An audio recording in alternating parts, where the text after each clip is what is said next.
Welcome to the Scaleup Valley podcast, where we bring the best of the best to help you scale your business from 1 million to 1 trillion.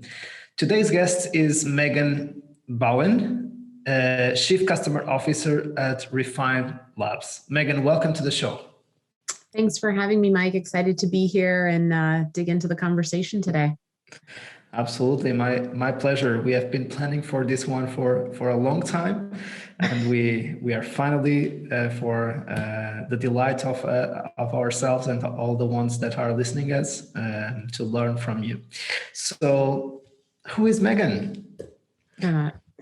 Yeah, so I can give you my story, my quick story. So born and raised in Southern California, moved to New York when I was 19, graduated with a degree in business management, and jumped into the New York City startup scene right out of college. I was an account manager at an ed tech company for 7 years, really mastered and realized I loved that type of work, customer success, account management, customer service, really was able to flex a lot of different skill sets and really enjoyed working with customers. From there, I went to ZocDoc early days and actually took a job as a customer support agent, but ultimately had the opportunity to build out the post-sale function at ZocDoc while I was there. So that was my first opportunity and experience building a team, and realized I loved people management and team building.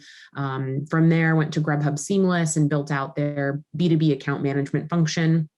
Was there for the IPO, which was really exciting. And actually post-IPO, they acquired a bunch of food, other B2B food delivery companies. So had a really interesting project of essentially consolidating 5 other brands under the Grubhub and Seamless umbrella. So moving the customers over, retaining them, and the revenue that came with them. So another great opportunity, and really learned a ton about change management and how to navigate a project like that.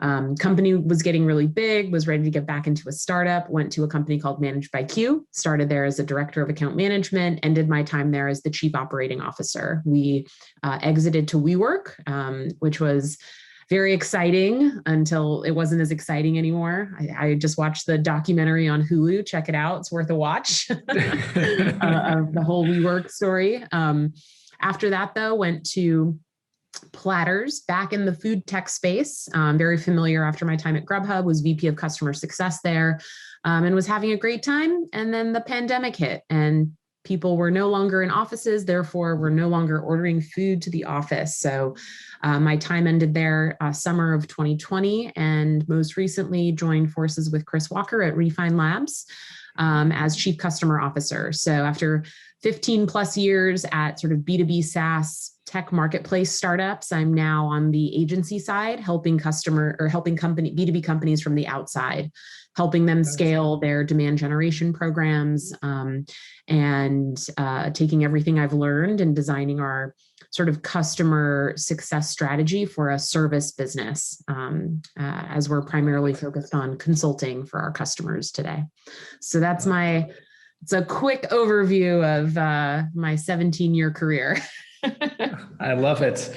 And that's really curious, because I think that one of your initial positions was even in sales, right? So in terms of revenue, you have a very good understanding of all the functions in revenue. So also your experience as a COO, so you kind of are perfect suited not only to lead CS, but also to lead revenue and even the COO role as you did at Managed by Q, right? Definitely. I love sales. I actually sold Cutco knives. I did telemarketing in college, and actually, managed sales directly at Managed by Q, along with marketing and operations. I think one of my biggest lessons learned at Managed by Q, once I went from just managing account management to really managing all go-to-market teams, was how important each of the individual teams are to the broader success of the company, and as well as how important it is for all those teams to work together. And so, I think being very focused in account management, I was able to develop a mastery in that particular function. But I think what I enjoy more now is being able to understand how all of these functions need to work together to achieve that greater company goal, and solving those problems and really driving that company alignment, thinking about an appropriate go-to-market strategy, thinking about building a long-term, sustainable, successful company.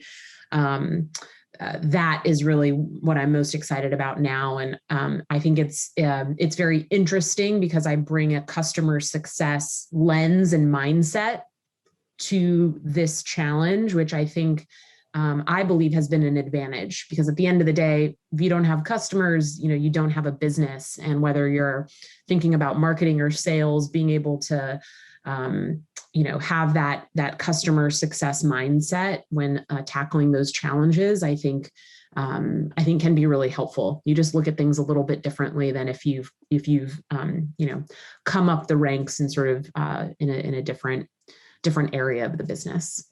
Absolutely, and I think that's what every single company in SaaS is really understanding, especially in moments of crisis, that it's really important to have a very strong customer base, craving fans, and a strong retention engine in order to then build the acquisition engine on top of the retention engine. So if there is no retention engine in the revenue machine, we are just creating more problems to our customers and to ourselves. Right?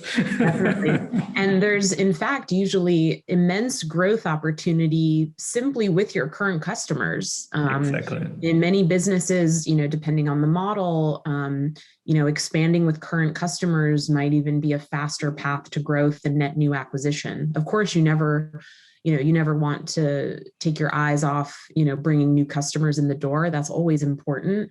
But I think sometimes people underestimate the revenue and the growth opportunity that exists with the current customer base. Yeah, especially after 5 and 10 million ARR, it becomes really critical to keep scaling the company, to have that strong potential to grow across the customer base.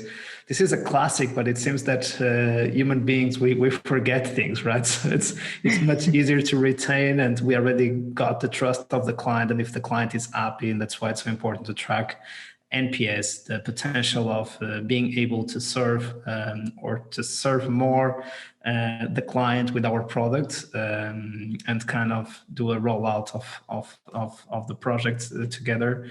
It's a huge opportunity, and sometimes we are looking outside and we are forgetting to have our customers happy. And also, this is a source of referrals of other customers that might benefit from us. And so very few times we speak about referrals, right? That's another point. So true. And I think as we continue to move forward, I think, word of mouth recommendations or referrals from people you trust, I think is gonna more and more be the way that most B2B buying decisions are made. I predict that as we move forward, that's going to have the biggest influence on what people do versus anything else, any other marketing or acquisition strategies that might be at play. Absolutely. So we always discuss 3 critical ingredients to scale on the show. Number 1 is radical focus. Number 2 is world-class leadership. And number 3 has been iterated from a culture of execution to an execution operating system. Sorry, I'm still getting used to this new third one. It's still the same, but I think it's a better explanation or a better definition of what we typically discuss there, because we always discuss the rituals and OKRs and having that culture of discipline. So it's much more an execution operating system, not so much a culture of execution, because world-class leadership already includes culture and team. But starting with number 1, radical focus. This is another classic, as the same stuff about retention and acquisition.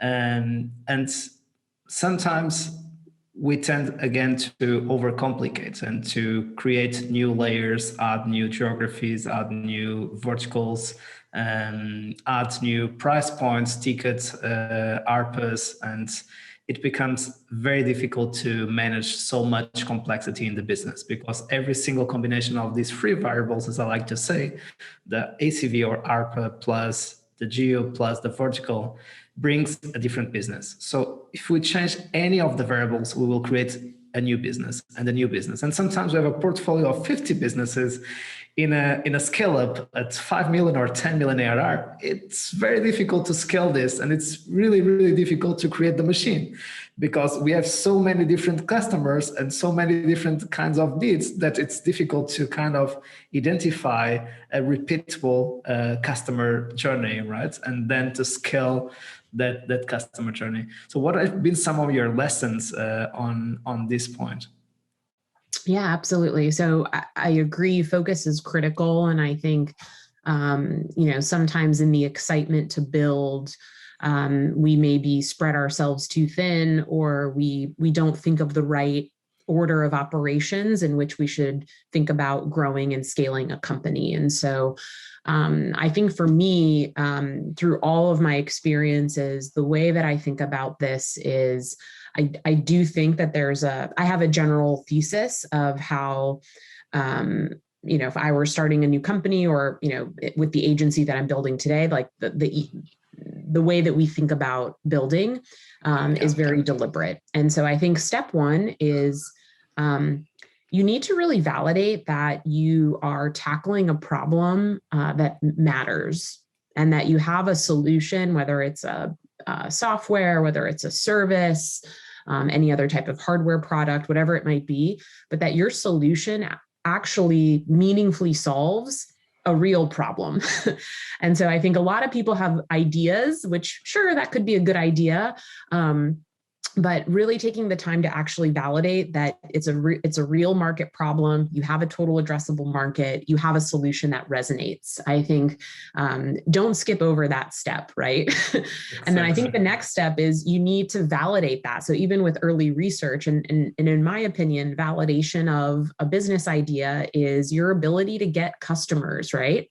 So can you get 10 customers, 50 customers, 100 customers, whatever the number is that makes sense for what you're trying to do. And really starting with investing in what I believe is customer success. Like you need to sort of intimately understand your first cohort of customers.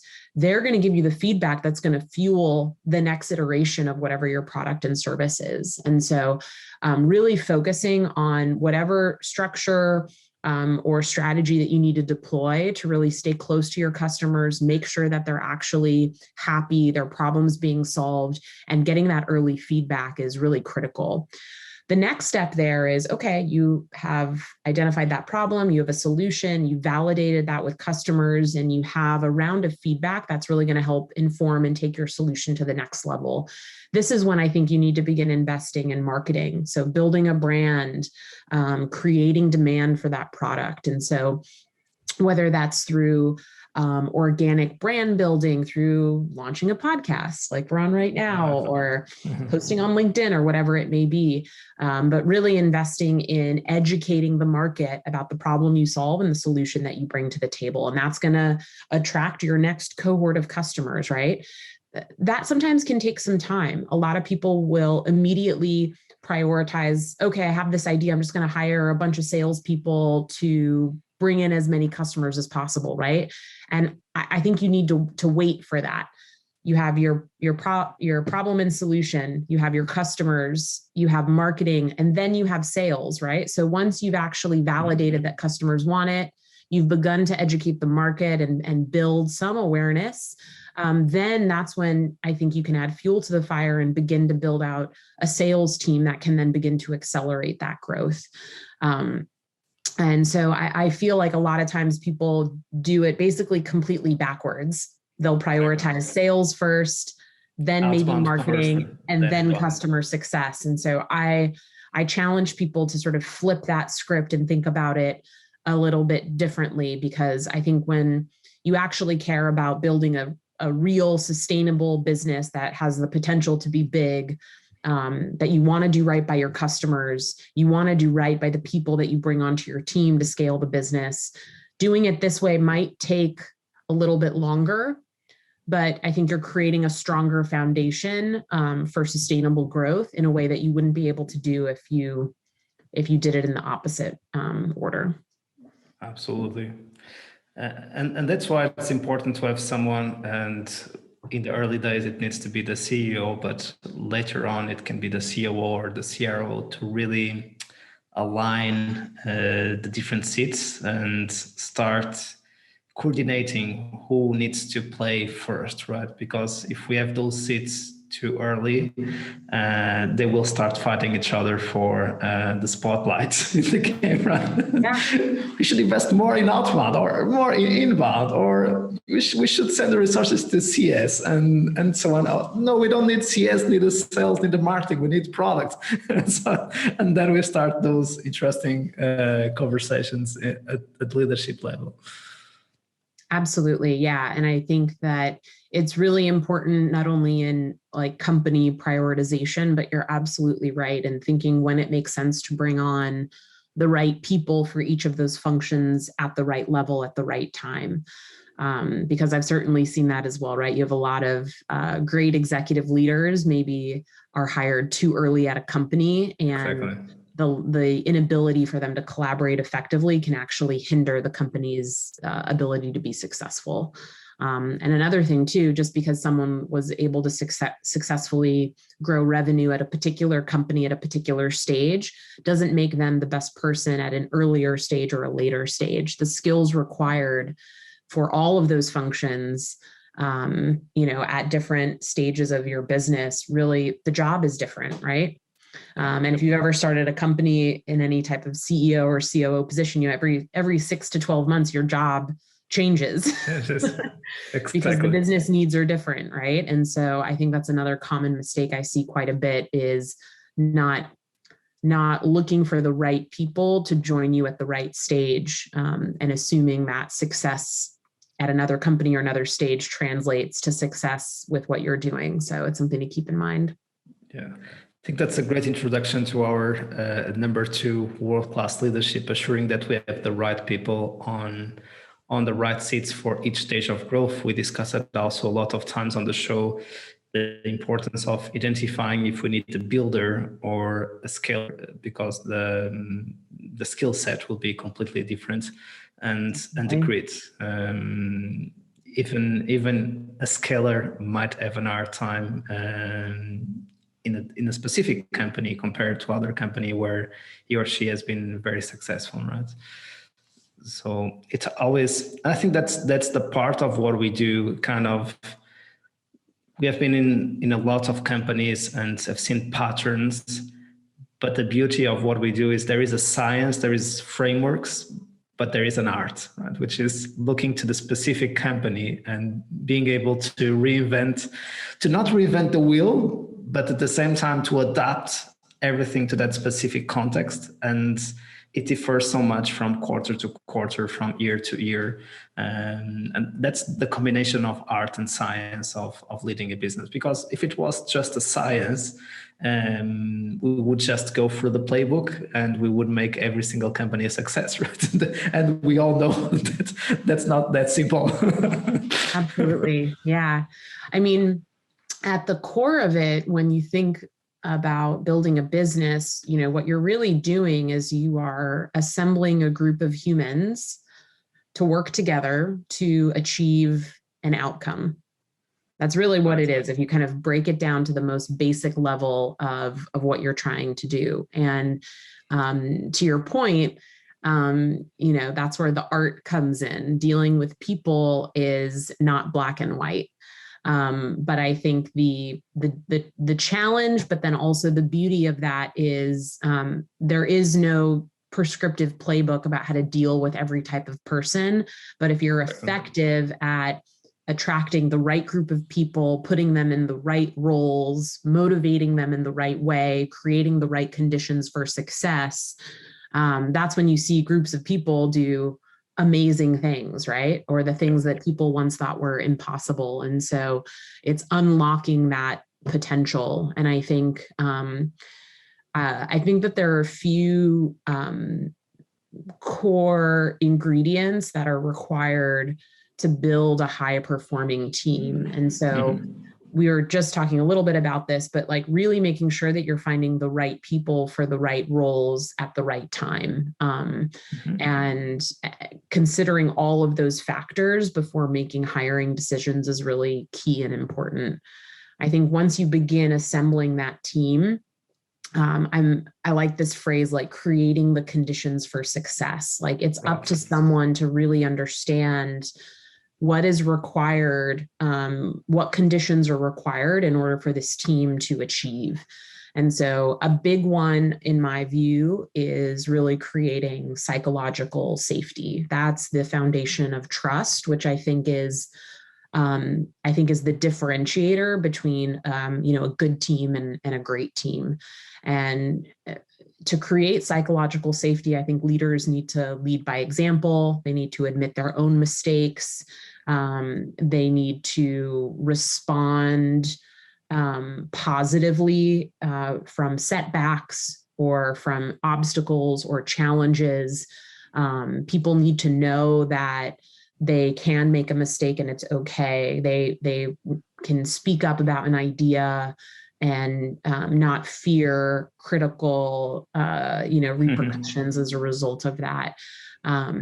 That's really, really important. I think another piece of it also, though, is having the right balance of empowerment and accountability. Nobody likes to be micromanaged. And so by providing clarity of expectations, goals, what you really want this person to be focusing on, but then giving them the time and the space to perform is important, but also holding them accountable.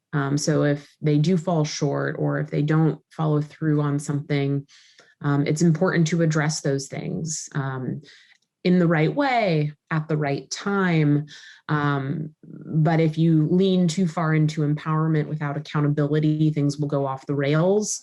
And if you focus too much on accountability without empowerment, you become a micromanager. So that balance, I think, is really key.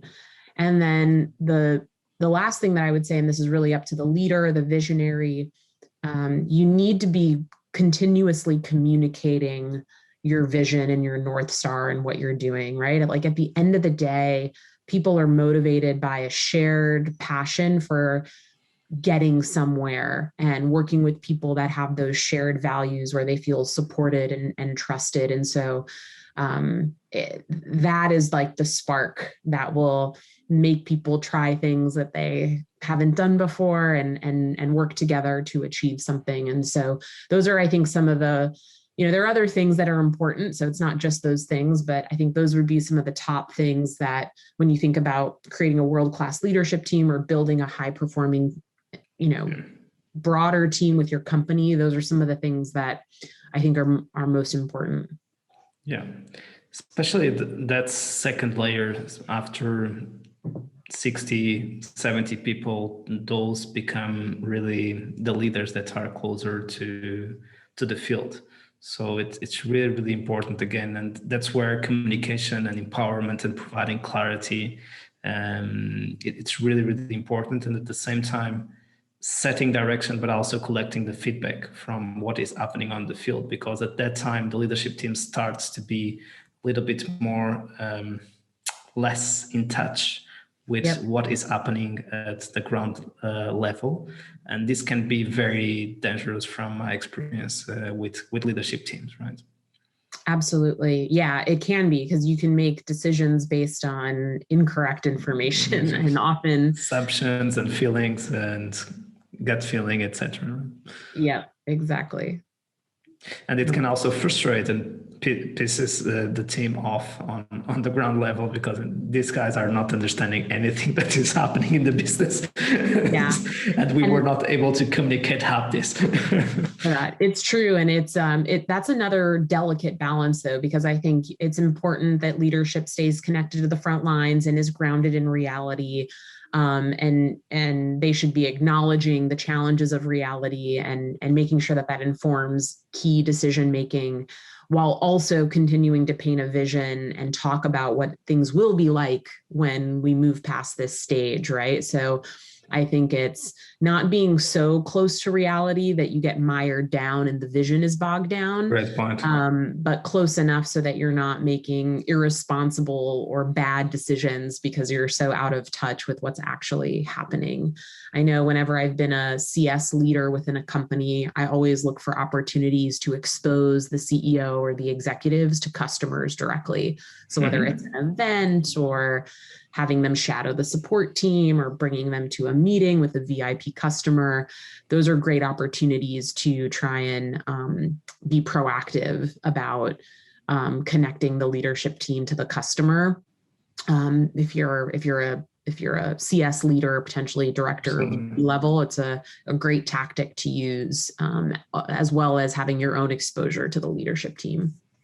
Love it. That's a great one. And still on the team, there is something that so it's so difficult to assure that we have the right people on the right seats for each stage of growth. I think there is another level on the patterns of teams that I see succeeding, is some of those members to be able to go through different stages of growth. So if we need to change all the seats from stage of growth to stage of growth, we need to kind of rebuild the team from the scratch. All that psychological safety, or all that learning that when things get tough, we will go through this because we have gone through this before together, right? So we know that we have a huge challenge ahead of us, but we kind of feel that we can count on each other to go through this again, and that we were able to do it in the past. And if all the members of the team are new, sometimes this is a little bit more complex because they are not culturally on the same page yet. They need a little bit more time in order to engage with each other and to find that chemistry and that safety. So it's if we are able to, in some of the seats, to kind of hire not only for the present moment, but for a person that might be able to go through the present moment, correct, but also the next stage. If it can cover 2 stages, I would say 2 stages of 18 months. Wow, this is great because it will have a very good impact on the business, and also show to people that they can be promoted and that they can grow with the company. Right? Yeah, absolutely. There are definitely lots of people out there that are able to grow and adapt as the company grows and adapts and take on new and different responsibilities at those different stages of growth. And so I also think that for those high potential individuals, recognizing them early on and finding ways to provide them additional professional development, accelerate that is really, really key.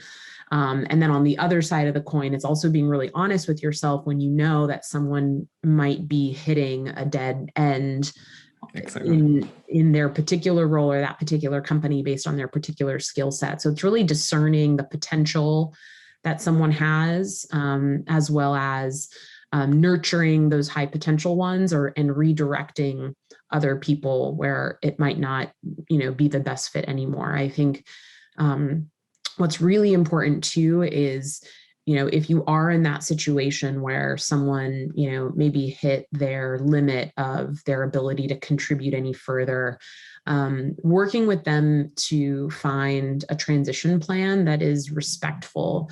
I find so often you have people that were there at the very beginning, and then eventually they get hired over, or they get managed out of the organization, and all of the time and the hard work and the blood, sweat, and tears that they put in, I don't feel like is appreciated at the level that it should be. And so it's natural. That's going to happen. Not everybody is going to make sense to stay on, but when that, if you're a leader, like, I think how you treat people that move on from your organization is just as important as how you treat people that are in your organization. And I hope that we continue to see more leaders take that more seriously. More often than not, I think it's a goodbye and thanks and moving on to the next thing without really appreciating, the commitment and the hard work that they had put in up until that point. So these things are never easy, but I think it's important to handle these tougher situations with more grace as well. That's a very important point because it also helps to build the culture and to build the brand of the organization, because those people also can be, first of all, they will always be involved in the story of the company and they have contributed, first thing. And second thing, we never know the future, and maybe they will be able to contribute again and to partner with the company even in their future roles. So it's a win-win for everyone. So that's fine. Thank you so much for everything that you have been doing for us, and vice versa. Thanks to the company for giving me this opportunity. And we both understand that now it's not a win-win relationship to keep going, but let's support each other, because we have shared lives during intense moments, right? So it's really, really important to treat people with respect. Absolutely. Love it. And moving to number 3, the execution operating system. So you have also been at the COO level with Managed by Q. Any tips on the rituals, on the discipline, on having strong OKRs, on communication? So what can we do in order to support the team, to give them clarity, to assure that communication flows, that everyone is focused, et cetera, et cetera? So what is the operating system that you use to help you out? Yeah, absolutely. And so it's like the idea people versus the execution people. And exactly. So, I think it's really exciting to have great ideas and have vision, but without execution, then they're just ideas. The execution is what actually makes them a reality. And so I think for me, it's really 3 core principles that I think about to execute effectively. And so I think one is going back to really defining the vision and the values of the company.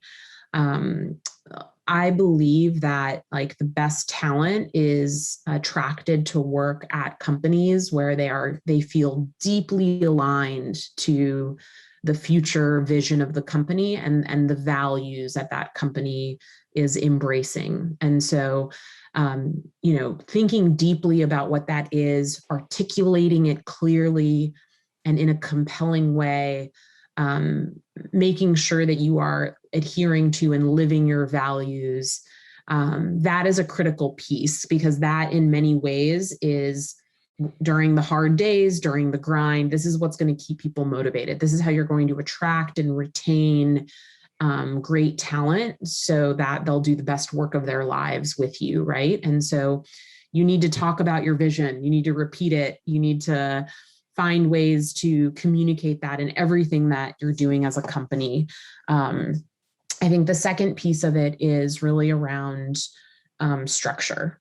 So it's your goal setting process, how you architect your internal process and procedures for your team and how they should be interacting with the market. And so I'm a big believer when you think about structure, it's not about, there's this great book, Brave New Work, and they describe the difference between streetlight controlled intersections and then roundabouts where there are no lights.